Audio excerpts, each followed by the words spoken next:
goes for the entire Indiana Fever roster because they had so many injuries. They really did a great job of staying engaged with their season. I can really only imagine for a player like Caitlin, you know, you come off your college season, epic, you go straight to your WNBA season, you know, you finish a first teamer, you have this long off season where you probably can't wait to get back on the court, only to have like a couple of injuries, you know, sideline or the ins and the outs, and then eventually being completely out. That is a challenge for a player. That's a challenge. The outline strategy calls for seasoned players, not solely coaches, to define the camp's identity by using their experience to mentor incoming participants.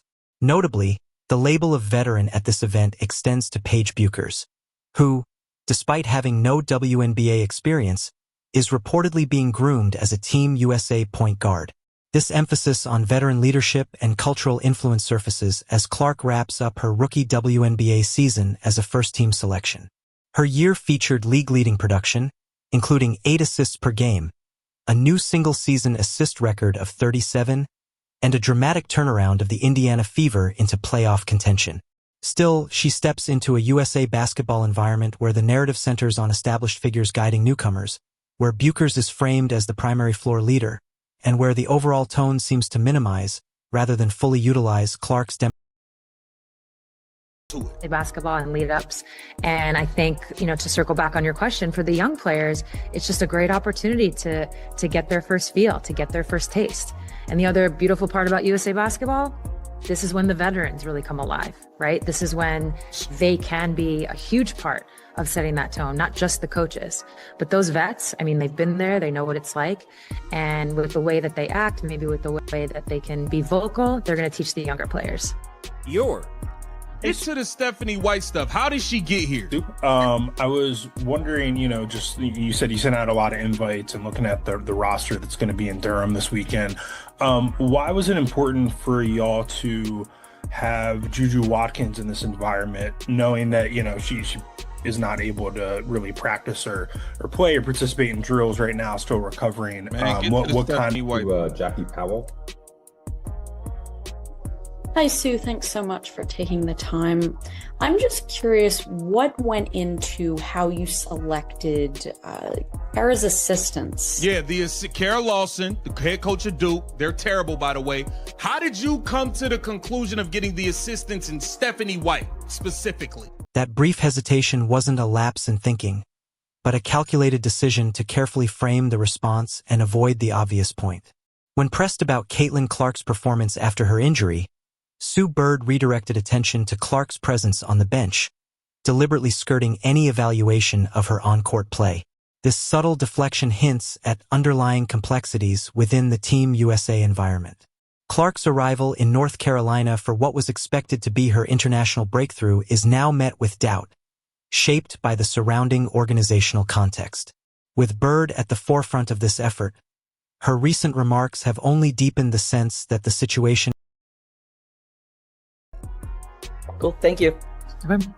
We will go to Sabrina. You mentioned everyone's here together, but just looking at the roster, there's obviously a lot of players who potentially would be in consideration for the World Cup who aren't at camp right now. And I'm wondering, like, the men's side has had some issues getting players to show up for off years. Is that something that, like, really been, you know, the situation for so long? That's why we try to get multiple camps in throughout a year, because you do want to have, you want everybody to get like a taste of it so you can have carryover, right? So by the time you do get to a World Cup, people will have been involved at some point to have, again, that feel for it.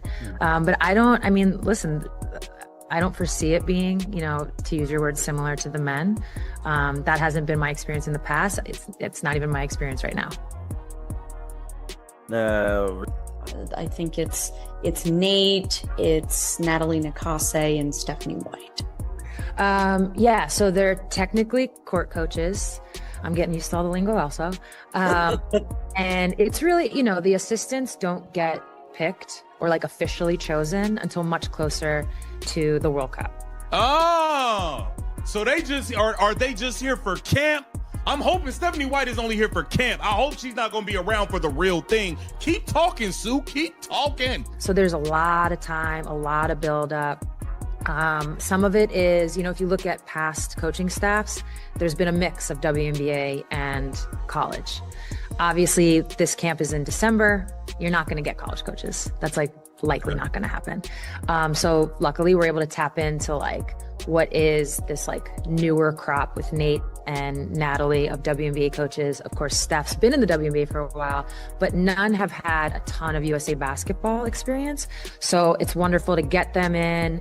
We had a coaches meeting today, and just kind of watching everybody come together and learn. You got to learn the FIBA rules. You got to learn, what it's about, but also being able to showcase themselves as assistants, obviously in supportive care.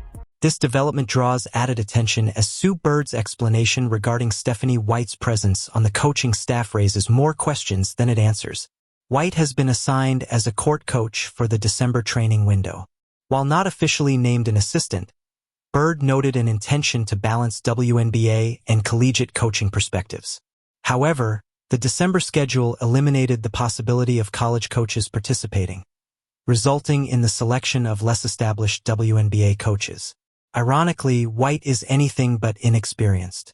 She previously led the Indiana Fever from 2015 to 2016, spent several seasons as an assistant with the Connecticut Sun, and returned to Indiana this year as head coach, maintaining strong ties to the UConn pipeline. Concerns stem from the fact that White's lone season coaching Clark coincided with Clark suffering multiple injuries, including a knee injury that ended her season, while Indiana's medical staff came under increased scrutiny.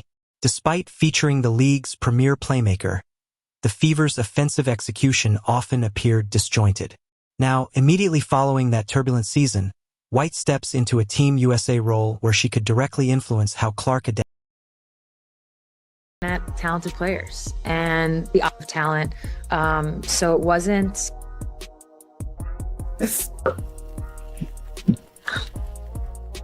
Hey, thanks so much for taking the time to do this. Apologies for my voice in advance. Oh, but give me a second.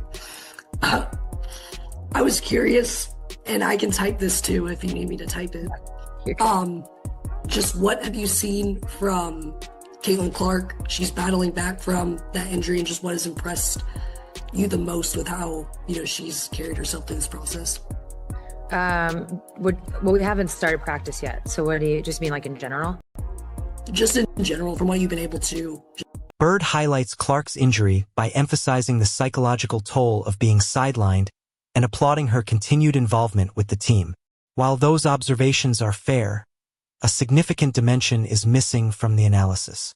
There is no examination of how the injury originated, no acknowledgement of the heavy minutes Clark logged under Stephanie White, and no scrutiny of how the Fever handled her recovery process. Bird praises Clark's resilience, yet avoids questioning how those physical issues emerged under the same coach now present at Team USA camp. Last season, Indiana averaged Clark nearly 35 minutes per game, the second highest mark in the league, an extraordinary load for a rookie coming off a 39-game college season. That schedule pushed her past 80 competitive games in a single year before her September setback. Notably, the same decision-maker responsible for that workload now plays a key role in defining. All right, the plans are already being exposed. We already know how Team USA was planning to build this thing up around Paige Beckers being the point guard, a blasphemous idea. Caitlin Clark officially arrives in North Carolina for Team USA camp. More importantly, we got Sue Bird talking about how did Stephanie White get in it? Why is she here? Why is she here? What's she doing over here? Are you following Caitlin Clark around everywhere? What is going on? Sue Bird spoke about how Stephanie White became a part of this thing and the role that Caitlin Clark will play for Team USA. We got to break this down.